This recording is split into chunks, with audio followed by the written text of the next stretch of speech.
into the distinguished portion of our program dedicated to speeches, special honors, and awards. Your Excellency, sir, at this point, as our exceptional entertainers take their final bow, we now transition from applause to accolades and into the distinguished portion of our program dedicated to speeches, special honors, and awards.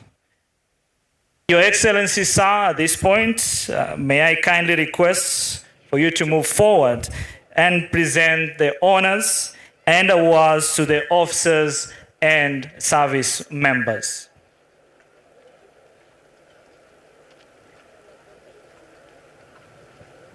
So the first one is Lieutenant General Retired Daniel Ishmael Opande.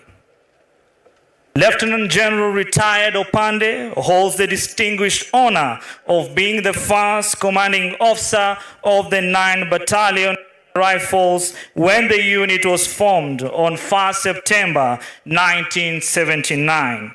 The accolade presented to him today commemorates iconic photographs from that historic day to 14th October 2025, a remarkable 46 years symbolizing an enduring legacy of leadership and dedication. Lieutenant General Opande will go on to become one of Kenya's most celebrated peacekeepers, serving with exemplary across Africa and gaining international recognition for his profound contributions to regional peace and security. For his exceptional leadership, pioneering service, and unwavering commitment to the Kenya Defense Forces and the nation, Lieutenant General Retired Opande is hereby honorably recognized and celebrated.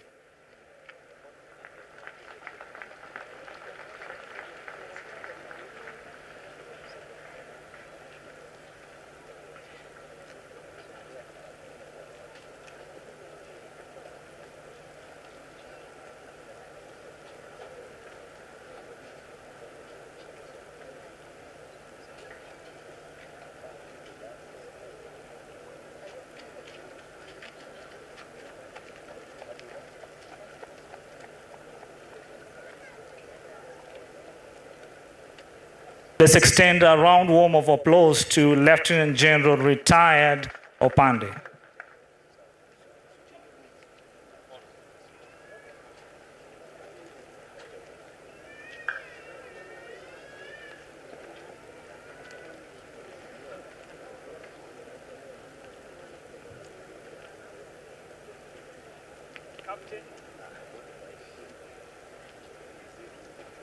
Captain Ian Owor Odwor, Kenya Army.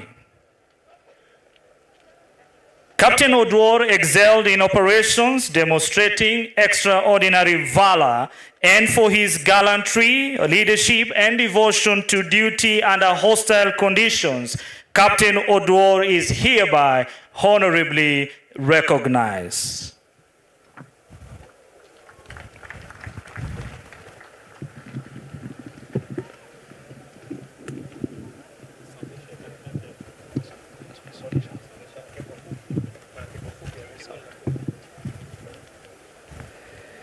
Let's extend a round warm of applause once more to Captain Odwor.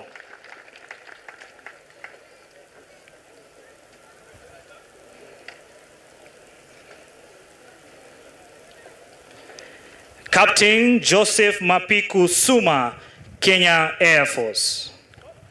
Captain Suma excelled in innovation and for his exceptional technical acumen, innovativeness, and unwavering dedication to duty, Captain Suma is hereby honorably recognized.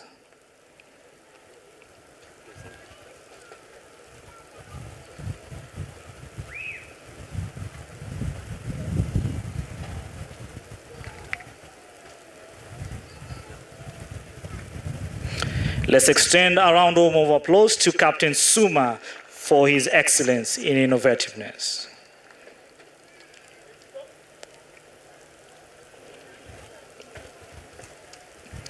62253, Warrant Officer Class 1, Gideon Kipkoech Kering, Kenya Army. Warrant Officer 1 Kering excelled in emergency and disaster support operations, and for his outstanding performance, dedication, and devotion to duty, Warrant Officer 1 Kering is hereby honorably recognized.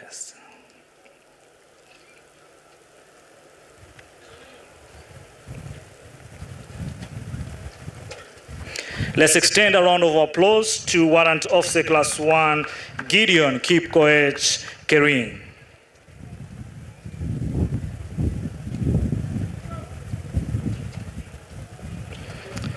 (65320), Senior Sergeant Daniel Lesan Lantei, Kenya Army. Senior Sergeant Lantei excelled in operations, demonstrating exceptional courage, determination, and heroism under fire.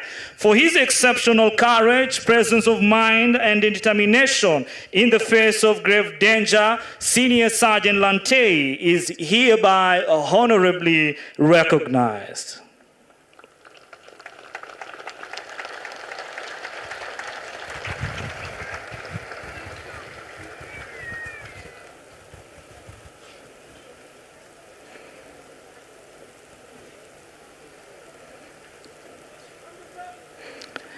Let's extend once more a round of applause to Senior Sergeant Lantei.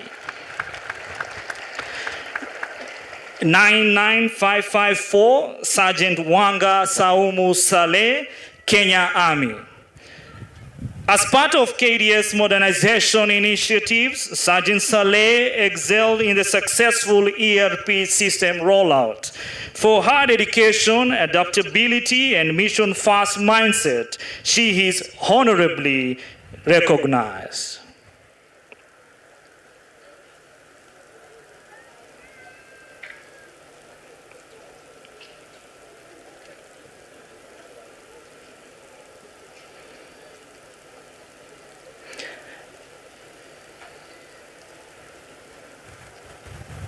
Let's extend a round of applause to Sergeant Wanga Saumu Saleh from Kenya Army. 105706, Warrant Officer Class 1, Mika Kalokenu, Kenya Air Force. Warrant Officer 1 Kalokenu excelled in innovation and ingenuity for impact, and for his innovativeness and unwavering dedication to service, Warrant Officer Class 1 Kalokenu is hereby honorably recognized.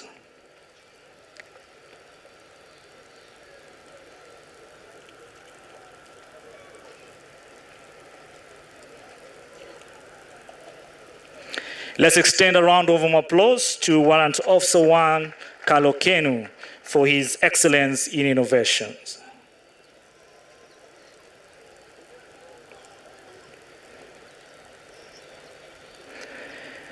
(106597), Warrant Officer Class 2 Newton Gregory Lungaho, Kenya Air Force.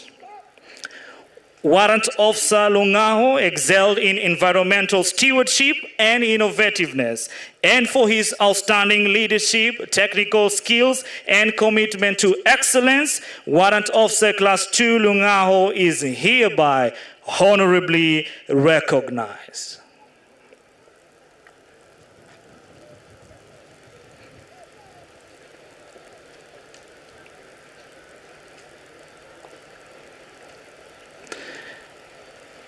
Let's extend a round of applause to Warrant Officer Class 2 Newton Gregory Lungaho.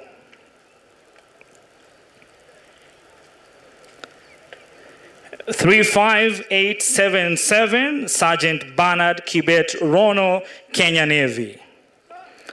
Sergeant Bernard Rono excelled in disaster and flood rescue operations, and for his exceptional professionalism and outstanding devotion to service, Sergeant Rono is hereby honorably recognized.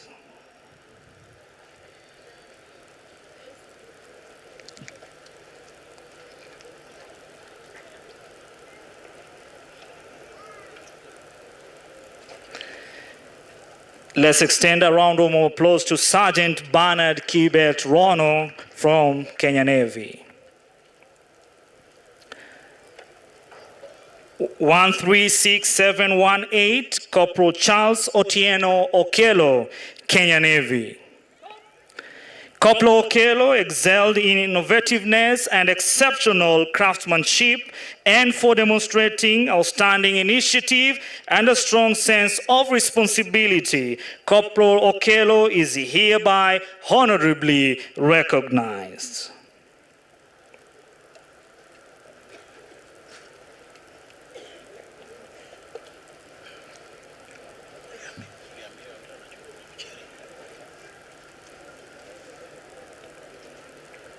Let's extend a round of applause to Corporal Charles Otieno Okello.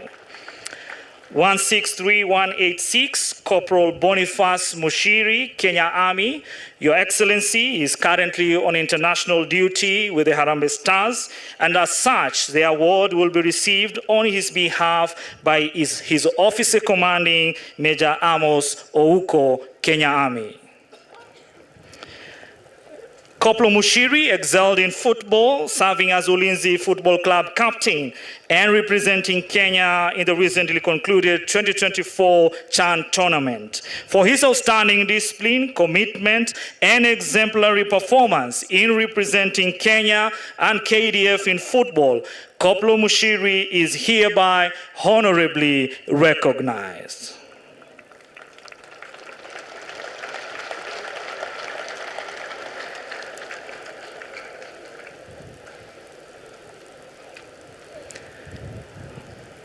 Let's once more extend a round of applause to Corporal Mushiri.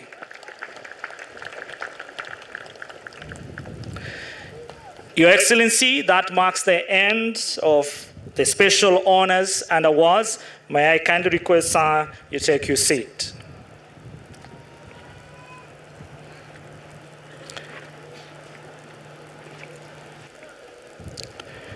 Your Excellency, it is now my profound privilege and honor to invite the Chief of Defense Forces, General Charles Kariri, to graciously lead us through this part of the program. CDF, sir.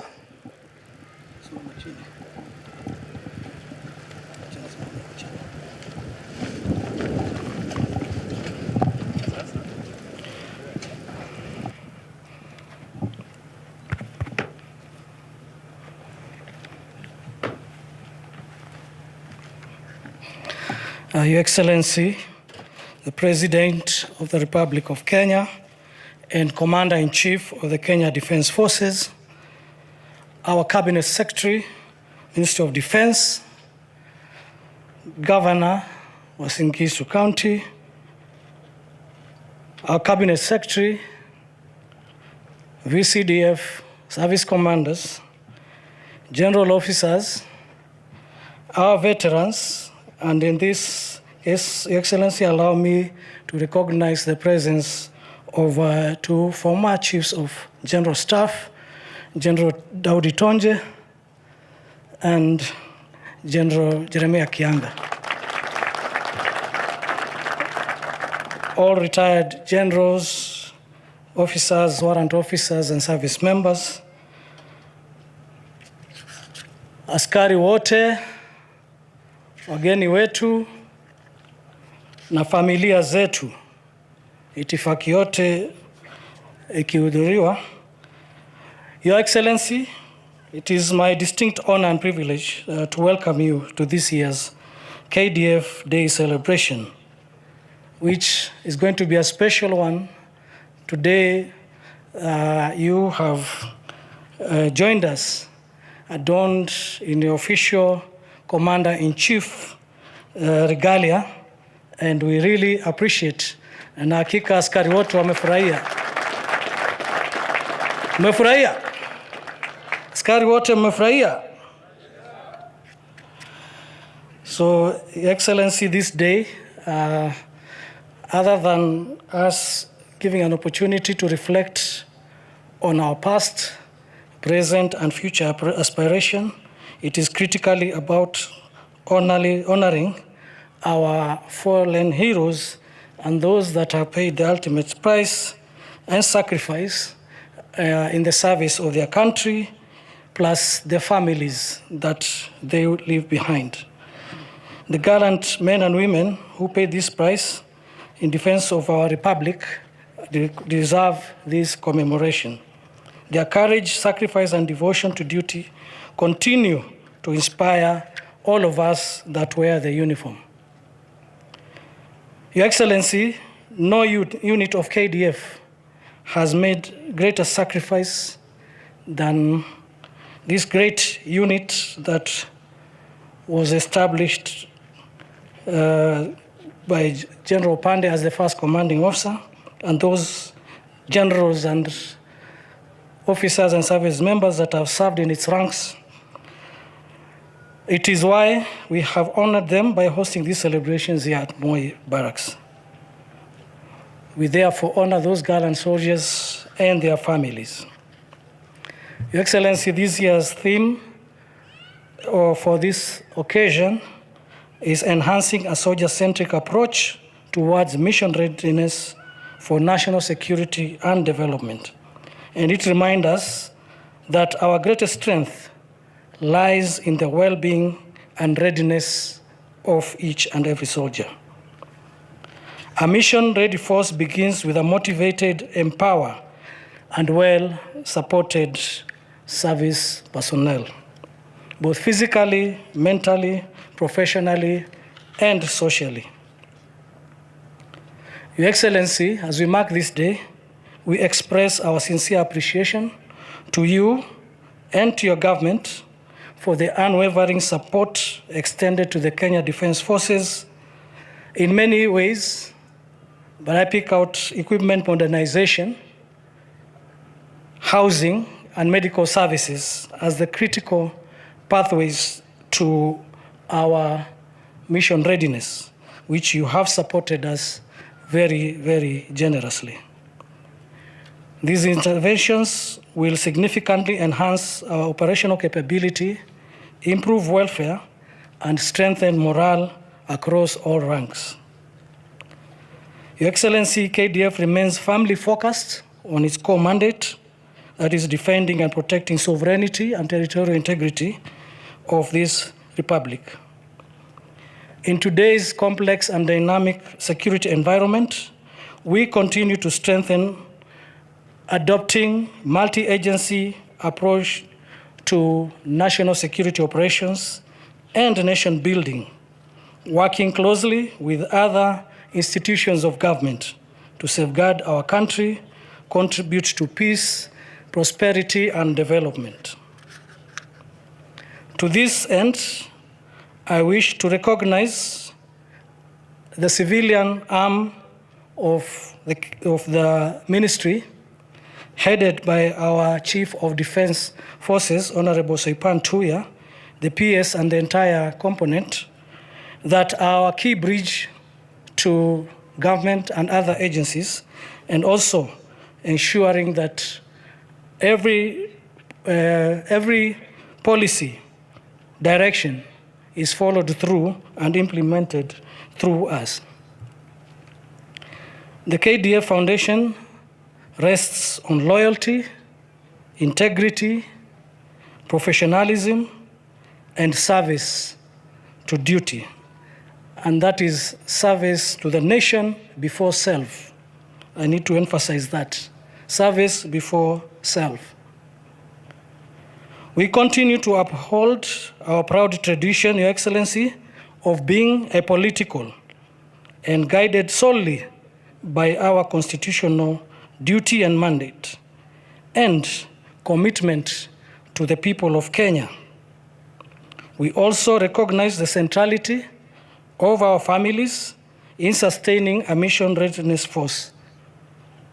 Behind every uniform stands the families whose love, support, and sacrifice enable our soldiers to serve with courage and focus.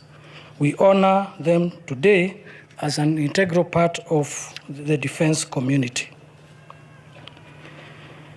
Your Excellency, on behalf of the entire Kenya Defense Forces, I reaffirm our unwavering dedication to duty, discipline, and service to our nation. Allow me to acknowledge for these celebrations the meticulous preparations that have been put in place, and I thank the Commander Kenya Army for leading the team that handled this task. With those said, may God bless the Kenya Defense Forces. May God bless our great motherland, Kenya. It is now my honor and humble duty to invite Your Excellency to address your troops and the nation at large on this auspicious occasion. Your Excellency.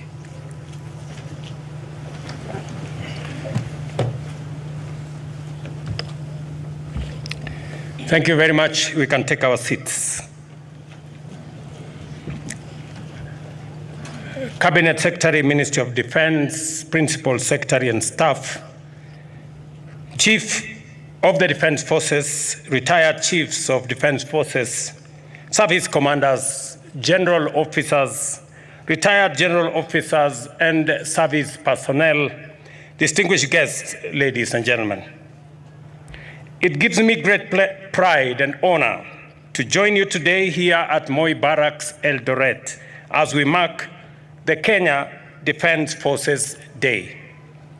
This occasion is a moment of deep national pride, a day when we pause as a nation to honor our gallant men and women in uniform, officers whose enduring courage and steadfast devotion to duty have safeguarded our sovereignty, upheld our security, and advanced our stability and prosperity.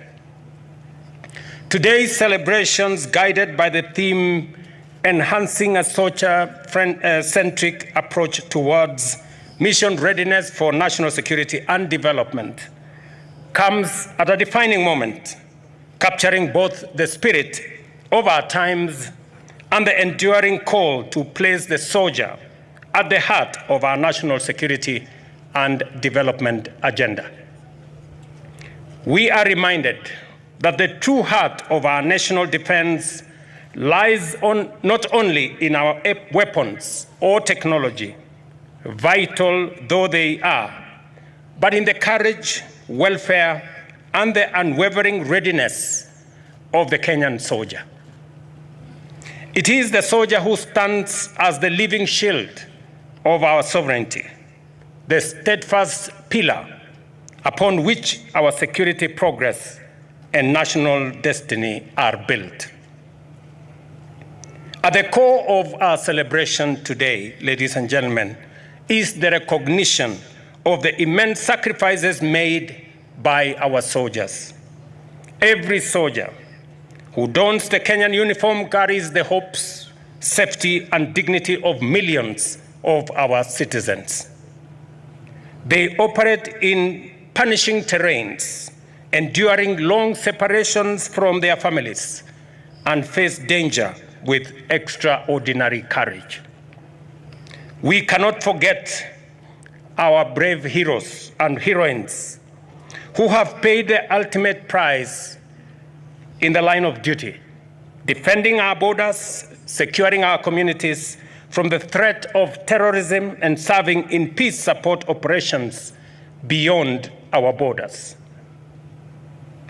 Their memory is etched in the conscience of our republic. We owe an unending debt of gratitude to them and to their families, whose sacrifice continues to inspire our nation's resolve. As Commander-in-Chief, I solemnly reaffirm the government's resolute commitment to honoring their service through devoted care and support for their dependents. Ladies and gentlemen, mission readiness is measured by the strength of the men and women in uniform, their physical fitness, psychological resilience, moral grounding, and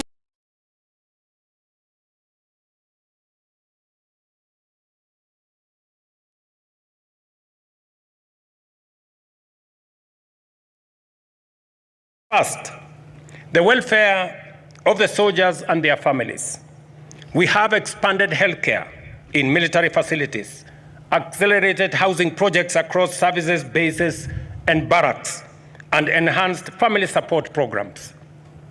When a soldier has the comfort of knowing that family is safe and supported, they serve with sharper focus, greater courage, and unshakable resolve. Second, we are investing heavily in training and professional development. We have upgraded training facilities, integrated advanced simulation technologies, and deepened professional military education. Through collaboration with allied nations, our troops now alongside the best, mastering both conventional and modern forms of warfare. Third, we are modernizing our equipment and technology. Bravery alone does not win battles. Preparedness does. The government has fast-tracked the acquisition and modernization of defense systems, improved mobility platforms, and strengthened cyber and intelligence capabilities. The battlefield is changing rapidly, and Kenya must always remain a step ahead of emerging threats. Fourth, we are reinforcing psychological and spiritual support. Mission readiness demands inner peace and strength as much as physical endurance. We are scaling up programs to address post-traumatic stress, build resilience, and provide moral guidance, recognizing that the mind and spirit of a soldier are as vital as their skill and strength. Ladies and gentlemen, the Kenya Defense Forces now stand as a pivotal crossroads in history. The world around us is transforming from cyber warfare and terrorism to violent extremism, climate-driven security risks, and transnational organized crime around us. Closer home, we continue to guard our borders, protect our seas, and confront threats to our peace and stability. In all this, the Kenya Defense Forces have shown exemplary mission readiness. Through operations such as Linda Nchi, contributions to the Africa Union Transition Mission in Somalia, and the humanitarian assistance across our counties during national disasters, our officers have demonstrated that readiness is not confined to the battlefield. It also extends to every sphere where the safety and dignity of Kenyans are at stake. Our approach must therefore remain dynamic, collaboration, and investing in rapid deployment capabilities. Distinguished guests, security and development are two sides of the same coin. Without security, there can be no sustainable development. And without development, insecurity finds fertile ground. The KDF, through their discipline and professionalism, continues to contribute immensely to our national development agenda.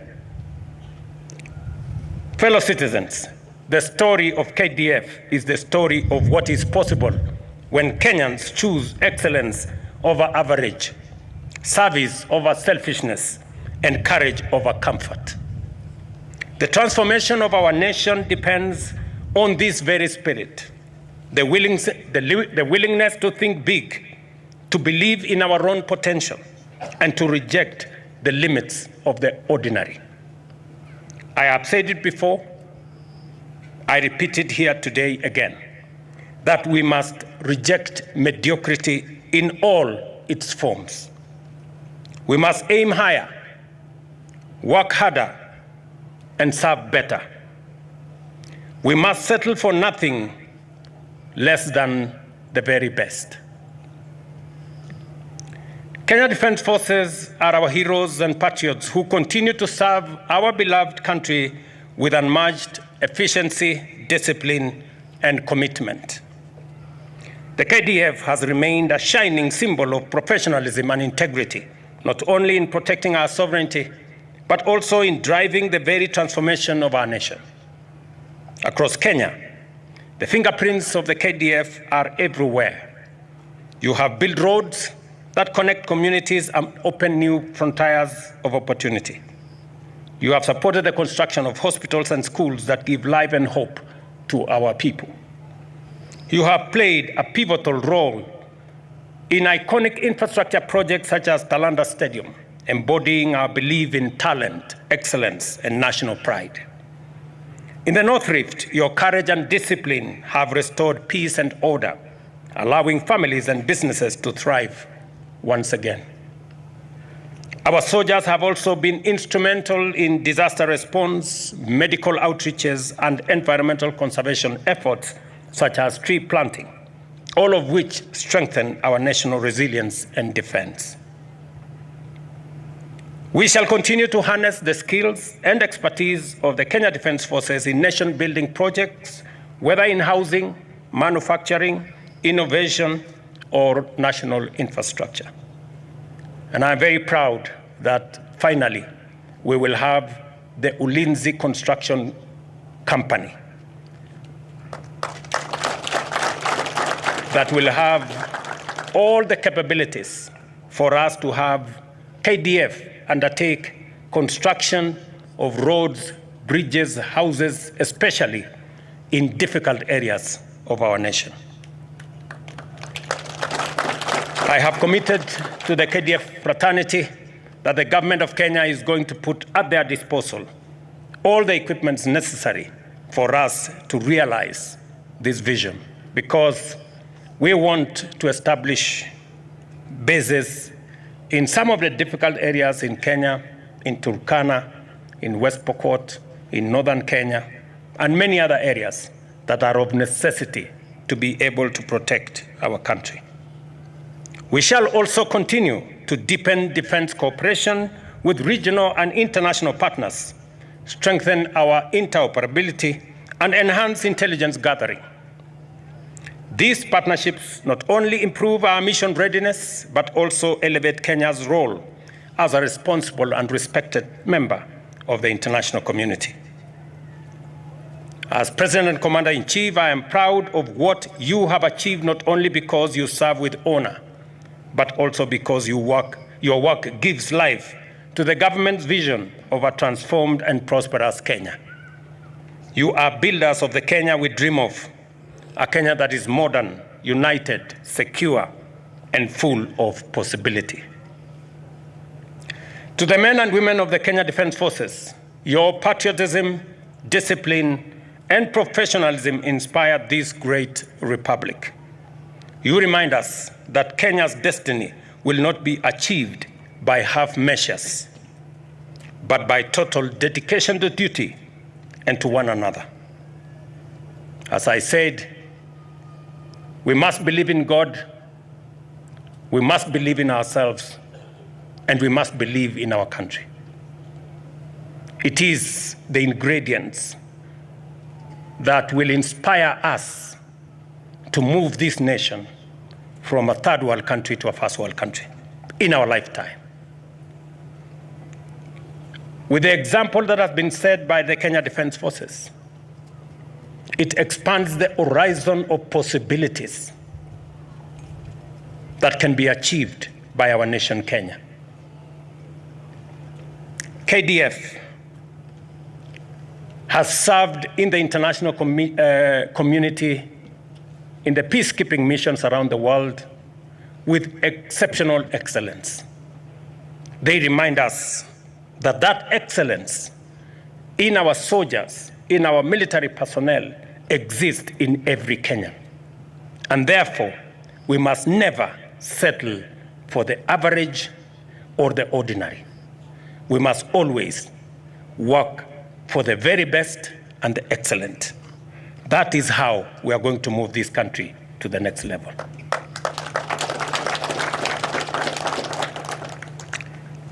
As Commander-in-Chief, I thank you for standing tall for Kenya, for building, protecting, and transforming our nation with excellence and pride. As I donned this Commander-in-Chief uniform today,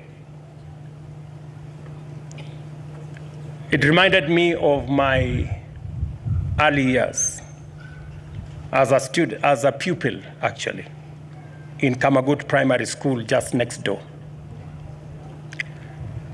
In 1979, when this base was set up, I was a standard 6 pupil.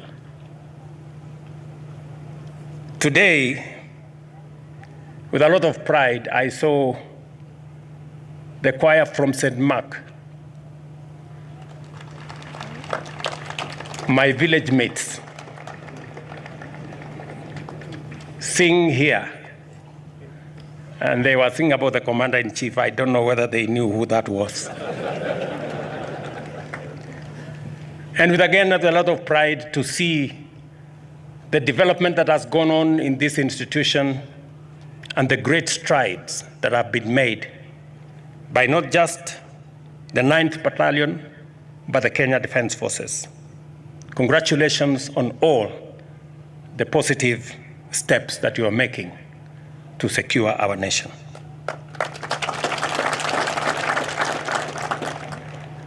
Once upon a time, I watched as a pupil, as there was training of soldiers around this compound. We saw them carry huge logs on their shoulders, go through what is making steps, positive steps. Ladies and gentlemen, the soldiers' mission is not theirs alone. It is ours collectively as a nation. Every citizen has a role in safeguarding peace and stability. Communities must work with our security agencies to identify and report threats. Civil institutions must complement military efforts through dialogue, education, and economic empowerment. Political leaders must guard against divisive rhetoric and instead strengthen national unity. Today, I call upon every Kenyan to stand firmly behind the Kenya Defence Forces. Let us accord them the respect, cooperation, and gratitude they so richly deserve. As we celebrate this year's KDF Day, let us remember that at the center of our national defense stands the soldier, courageous, resilient, and devoted. Our collective commitment as government and citizens is to ensure that every soldier is trained, equipped, supported, and honored. To every member of the Kenya Defence Forces, I say this: you are the shield and sword of our republic. You carry the hopes of generations, the pride of our people, and the dignity of our flag. To the families, and this morning I was reminded that soldiers enlist, families serve. To the families of our distinguished soldiers, therefore, receive our deepest gratitude for supporting these brave warriors throughout their journey of service to the nation and to humanity. I thank you all. Have a great KDF Day. Thank you very much, and God bless you.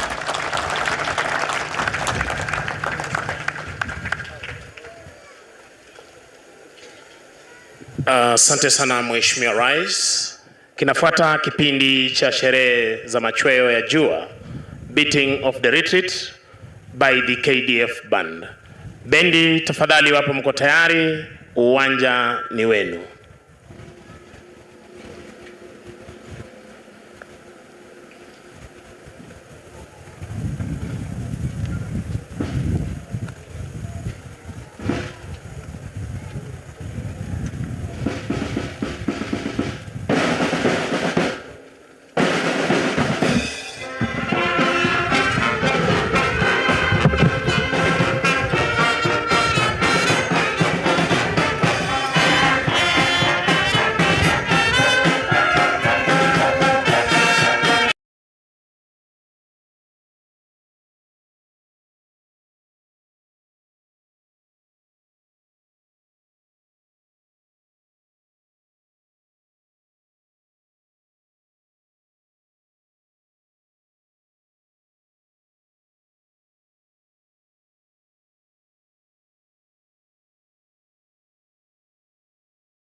Mheshimiwa Rais, ni zamu ya mkurugenzi wa muziki Jeshi la Wanaanga Luteni Steven Njuguna kuweza kuchukua usukani wa bendi hizi.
Mheshimiwa Rais, kwa heshima naomba sote tusimame kwa ajili ya wimbo wa Injili, wimbo wa kushusha bendera zetu, wimbo wetu wa taifa na wimbo wa Jumuiya ya Afrika Mashariki.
Hivi sasa mwelekezi mkuu wa bendi hizi Senior Sergeant Simon Masinde akija kumwomba kwa heshima rais idhini ya kuondoa bendi hizi uwanjani.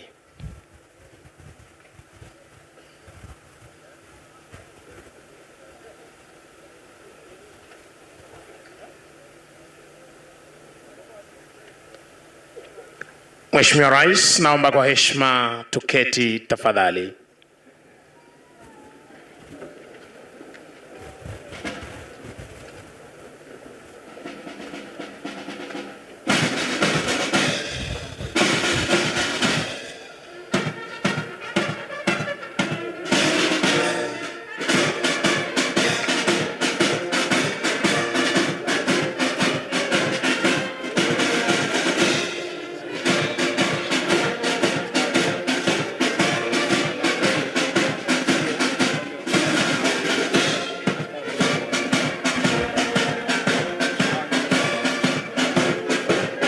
Anaondoka hivi sasa mkurugenzi wa muziki Jeshi la Wanaanga Luteni Steven Njuguna baada ya kutekeleza wajibu wake alasiri ya leo.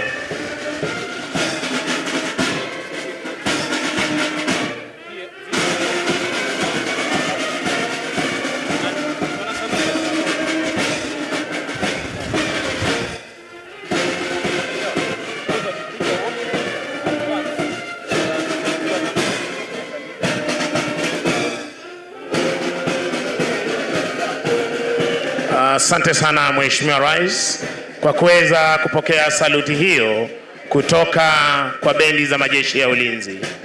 Mheshimiwa Rais, wanapoondoka nitaomba tuweze kuketi ili tuweze kupewa utaratibu wa picha ya kumbukumbu. Siku hii ya leo tarehe 14 Oktoba mwaka huu 2025 tuliweza kutekeleza na kusherehekea sherehe za siku ya KDF kikosi hiki cha 9 Moi Barracks hapa Eldoret. Mheshimiwa Rais, utashuhudia ukiwa amiri jeshi mkuu kwamba kila kitu katika majeshi ya ulinzi hufanywa kwa mpango na kwa muda mfupi. Ndiposa Mheshimiwa Rais, tunazidi kushukuru majukumu ambayo umetupa ya kuweza kuendelea na ulinzi wa taifa na hali kadhalika kuhakikisha kwamba miundo misingi ya taifa letu la Kenya inazidi kuboreshwa.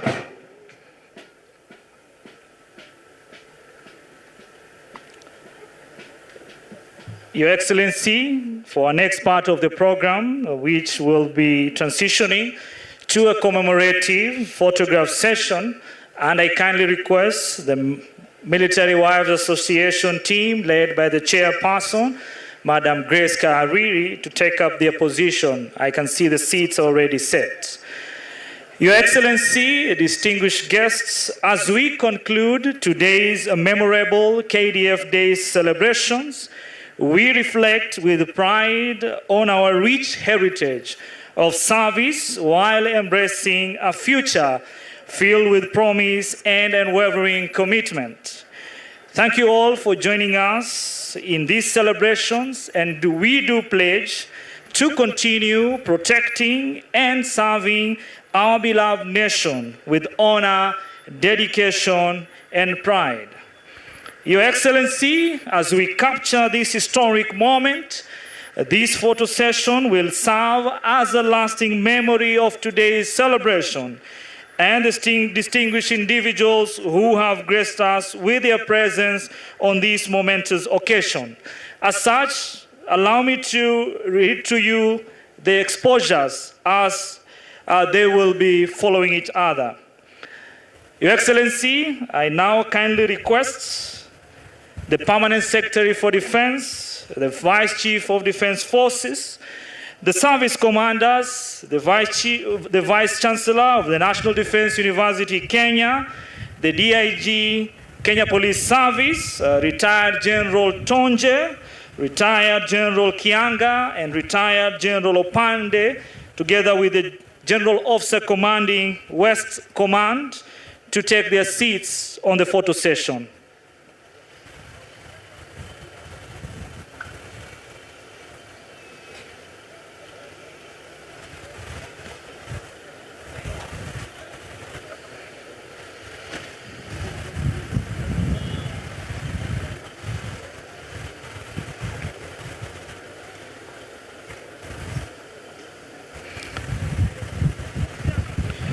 Your Excellency, today's celebration honors the illustrious heritage and exemplary achievements and unwavering commitment of our esteemed Kenya Defense Forces.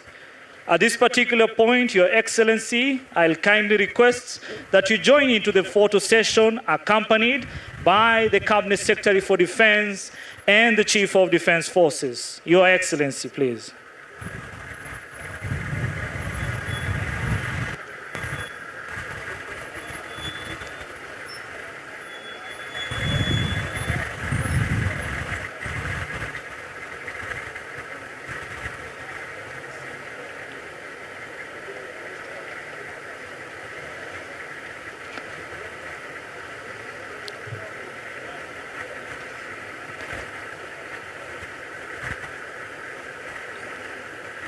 May I kindly request the Military Wives Association Executive Committee members to join into the photo.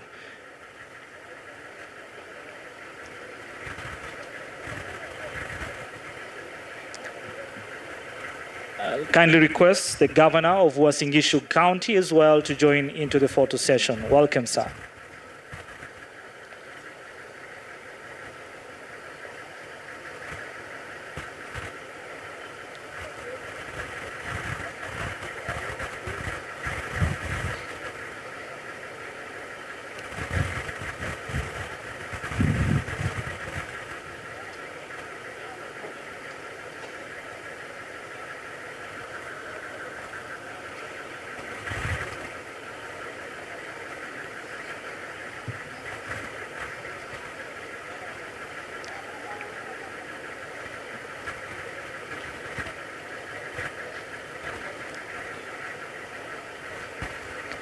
Your Excellency, that marks the end of the first exposure. I'll now kindly request the Military Wives Association Executive Committee, led by their chairperson, to kindly exit the photo session and into their vehicle to transit to the next session.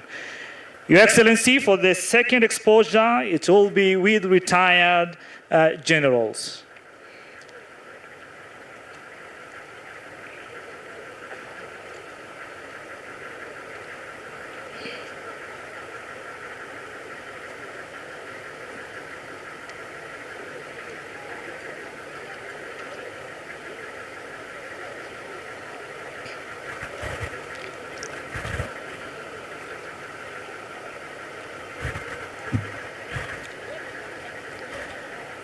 Your Excellency, for the third exposure, that concludes the second exposure, and I'll kindly request our retired distinguished generals to exit the photo session as they transit to the next part of the program. General Tonje Sa, General Kianga, and Lieutenant General Opande, you'll be sitting through the whole entire photo session. Yeah.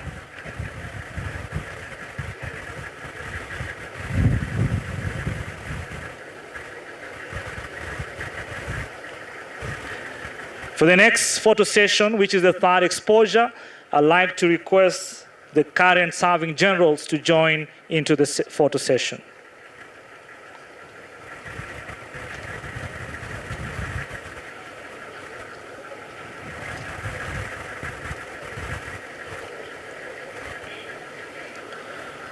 I would also like to request the regiment to be ready to join into the last photo session after concluding the third exposure.